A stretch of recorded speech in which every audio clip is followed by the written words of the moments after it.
Alright, team. I just know this is going to be a good review. I can feel it in my bones.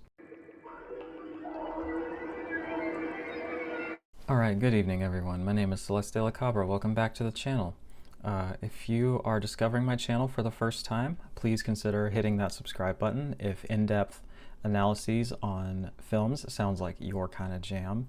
And if you're returning to the channel, then thank you so much for coming back. A couple quick disclaimers before we get into the meat of the analysis, but I'll stop, I promise. First, I can't properly analyze and explore the themes of this film without spoiling it, so if you care about spoilers and you haven't seen the film, then I suggest that you go ahead and add this video to your watch later playlist. Go ahead and watch the film and then come back. But if you have seen the film, or if you just don't really care about spoilers, then welcome. Let's get into it. My second disclaimer is that this is just my analysis. Films, and especially their themes, are very subjective, and so if you don't agree with my analysis or you took something out of it that was different, that doesn't necessarily make you or I wrong or your interpretation invalid or anything like that. But please let me know where you agree or disagree and what you got out of the film. I would love to read that and have a discussion in the comments. So let's go ahead and start with a quick plot synopsis first. So the story starts with a young girl named Maren, who is a young cannibal who is outed at a sleepover. Her dad leaves her once he finds out what she's done, and she takes a road trip to find her mother. There she meets Lee, a fellow cannibal, and they fall in love. Through trials and tribulations, they eventually settle down until Lee is killed by a jealous elder cannibal, and Maren eats his entire corpse, bones and all. This is the newest film from Luca Guadagnino, who's been a pretty prolific director in terms of or at least a pretty acclaimed director in the kind of art house drama scene. He directed the remake of Suspiria, so he's not really a stranger to the horror genre, but there's a bit of irony in that he directed Call Me By Your Name, which now famously stars a cannibal, and decided to hit us with a cannibal romance film. So there's a bit of dark irony for you there. Anyway, let's get into the heart of the analysis. So in the film, the cannibals are referred to as eaters, kind of like how in The Walking Dead they call them walkers. Where I'm like, are we in a universe where like this word that you're clearly trying to describe doesn't exist? Like, are there not fictional stories about cannibals in this universe? So let's talk about how eaters and eating, to me, are a metaphor for queerness, AIDS, and addiction. Now, the opening scene of the film sees Maren at an all-girl sleepover. After some very overt queer-coded tension, she lets her mask slip and bites a girl's finger. So they're like laying on the ground together, looking longingly into each other's eyes and painting each other's nails.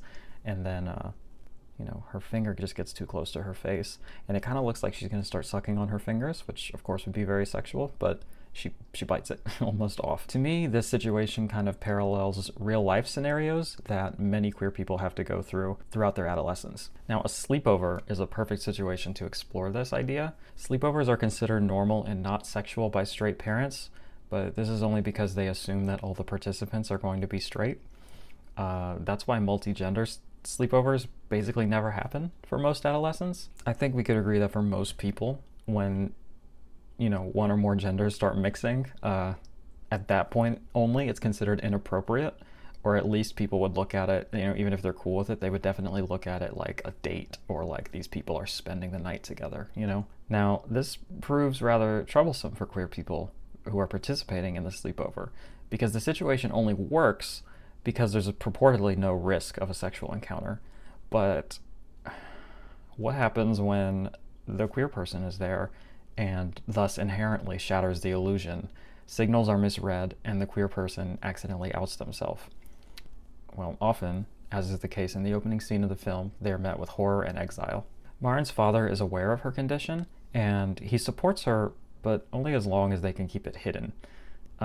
However, this instance is the last straw, and he chooses a normal life for himself at the expense of the well-being of his daughter. To me, this parallels many parents who reject their queer children, and parents who are okay with it, so long as nobody else knows and the child recognizes that it's sinful and wrong and it must be hidden. Much like queerness and addiction and even AIDS victims, In the film, eaters can spot each other very easily. Here it's through smelling each other.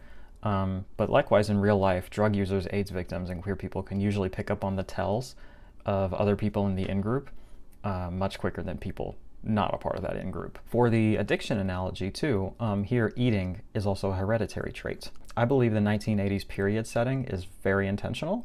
Setting your film in a period setting is something that requires a lot more effort, a lot more planning, and a lot more thought. If it didn't matter what time it was set, we would just set it in the present day. But to me, the 1980s is very purposefully chosen, primarily because that was the height of the AIDS panic and when violent homophobia was the most normalized.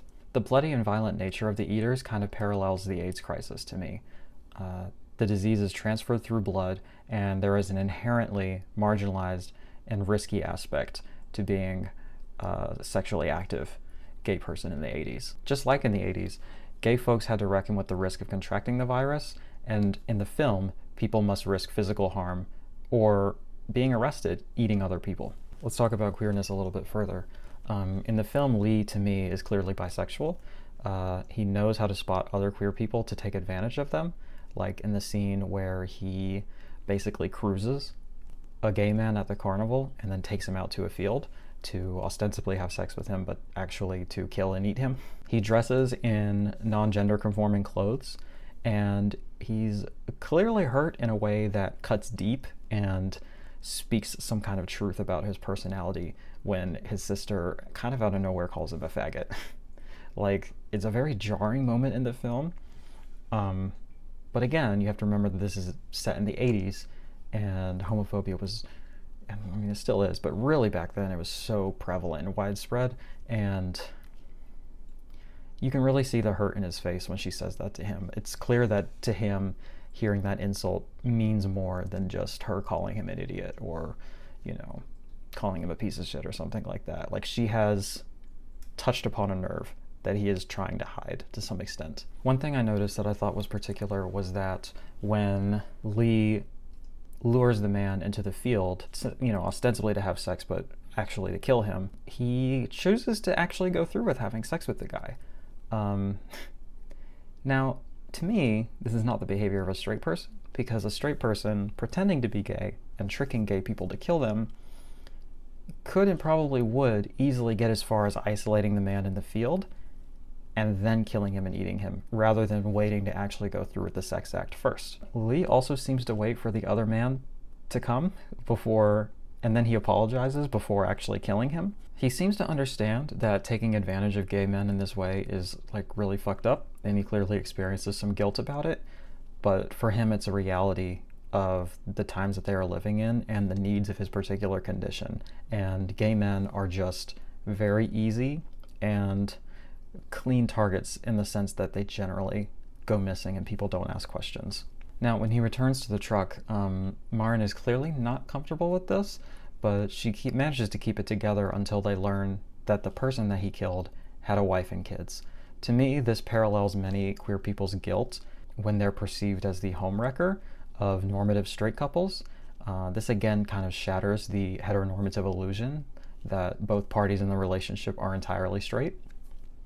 And especially in the 1980s, people generally had to go through covert and unfaithful means to explore these aspects of their personality and sexuality. Next, I want to talk about the two men that they meet and kind of share a campfire with. I didn't pick up on this, but my partners did when we were talking about it afterwards. They perceived these men as being a gay couple. It hadn't really occurred to me, but looking back on it, I definitely think that that's a distinct possibility. And if that's not true in the universe of the film or whatever, it still brings up a lot of interesting thematic points related to queerness. Of the two men, one of them is a true actual eater who has to do this, whereas the other one kind of just chooses to engage in cannibalism because he thinks it's fun and he likes it, but he can choose to walk away at any point he wants. When Maren learns this, she's absolutely horrified by this person who is choosing this lifestyle. She sees her condition as a morally corrupt burden, and yet here is a man in front of her choosing it. I think that this man likely represents a straight-passing bisexual or a casual drug user. These are people that can move in and out of these lifestyles by choice, unlike true drug addicts and non-normative homosexuals. By that I mean people who don't pass as straight or who are open about their queerness. Next, when Maren meets her mother, to me it becomes very clear that her mother represents repression of some kind and a great degree of internalized homophobia. In the film, she mutilates herself to stop herself from acting on her cannibalistic urges, and she believes that if her daughter inherits this, that she would be better off dead. And she acts on this belief once she finds out and actually tries to kill her. Here we also possibly see the hereditary nature of addiction. Janelle is horrified that her daughter has turned out like her. Whether this is through the lens of the addiction or queer metaphor doesn't really matter. Either way, she has produced a child that will suffer in the way that she did. Her own pain and self-hatred, to me, manifests in physically attacking her own child. I do want to be clear here that, I mean, we'll get into my problems with the film later, but as a metaphor for queerness, this aspect doesn't fully work because obviously being gay is not an inheritable trait, but there is a very strong heritability component to addictive personalities. And so that's what I think kind of comes out more in this scene. But I also think that these two metaphors are working in tandem, and we also see elements of this sort of internalized homophobia and hatred, where she'd rather have a dead child than a queer child, essentially. And then finally, I want to talk about the title of the film, or the phrase that's used throughout, bones and all. The phrase is a motif throughout the film. Jake, the fellow eater that they meet at the campfire, he tells of the supposed ecstasy of eating a corpse to completion. This would be including the parts that are not typically considered edible, like the bones. And at the end of the film, Lee asks Maren to eat him as he lays dying, bones and all, and she ends up complying. And obviously it's the title of the film, so it's clearly significant. Now, to me, the idea of bones and all represents a full commitment to non-normative lifestyles. For drug addicts, this could possibly represent the final overdose, which is an experience that I'm told is preceded by like impossible levels of ecstasy that you really can't get anywhere else. And for queer people, this could represent fully committing to being authentically yourself without holding on to any last vestigial feelings or rituals of heteronormativity. In the metaphorical sense, simply eating the meat of a person stops the act once the necessity ends, whereas actually finishing the corpse and eating the bones and all represents an almost sort of indulgence and a full commitment to the lifestyle, as this actually produces some kind of spiritual or physical ecstasy on top of the satiation that is required to be granted. Now, for Lee and Maren in this final scene, the final act of her eating his corpse, to me, represents their final and most complete union. They quite literally become one body, much like married couples are said to become more spiritually. So in this instance, it's a very literal physical union as she ingests him, rather than a spiritual or, metaphorical one. I think the phrase could also just represent loving someone, even at their deepest core and with all of their flaws. It represents knowing someone at their most fundamental level and loving them anyway. It's kind of a more macabre take on the warts and all phrase. So that's kind of the end of the bulk of my analysis. So I just want to give a final assessment. On the positive side, I think that the film boasts some really beautiful cinematography. I think it is sufficiently gross and bloody. Like, I don't think it's tame or, self-censored or anything like that. And I think that there's excellent performances across the board. The haunting and sad score from my one true love, Trent Reznor, and Atticus Ross is just wonderful. And I think that the metaphors and themes present are certainly interesting and explored in a way that I think is creative. And overall, I think it is an emotionally effective manifesto for the power of love, and specifically for love between marginalized people facing all of conventional society as the odds against them. Now, in terms of my negatives for the film, I do feel that the metaphors were sometimes a bit jumbled and don't always quite work. This could very easily be a problem with my interpretation rather than the film itself. I do think that equating queerness and queer love to something as inherently violent as cannibalism definitely verges on the problematic. I mean, obviously, the director is queer, but that doesn't change the inherent nature of the text. The drug addiction metaphor, I think, works a little better, as the inherent destructiveness works in both instances.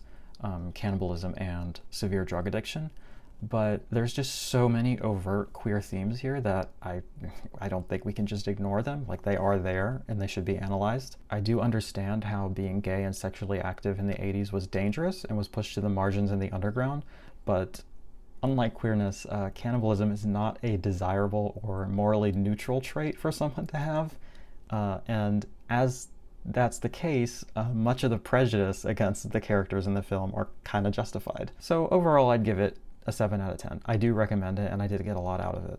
Okay, so that's it from me. Yeah, again, if you enjoyed this and you'd like to see more videos like it, we do a lot of in-depth discussions here on art house and cult cinema. So if that sounds like your kind of thing, click the subscribe button and be a part of our gay cinema club. Liking the video really helps me out in the almighty algorithm and such things. Sharing this video with your freak deviant friends would help me out as well. And please comment. Let me know your thoughts on the film, your thoughts on my analysis, where we agree and disagree, and let's start a robust discussion down below. I pride myself on fostering a kind, inclusive, and thoughtful community here on YouTube, so comments that are in line with those values are greatly appreciated. There's links in the description for my social media accounts, should you like to be a little bit more intimate with me. In a few seconds, there's going to be a screen that pops up here where you can watch the rest of my in-depth analysis videos, so hopefully I will see you there. Okay, that's it for me today. Hail Timothy Chalamet, and hail Satan. Bye.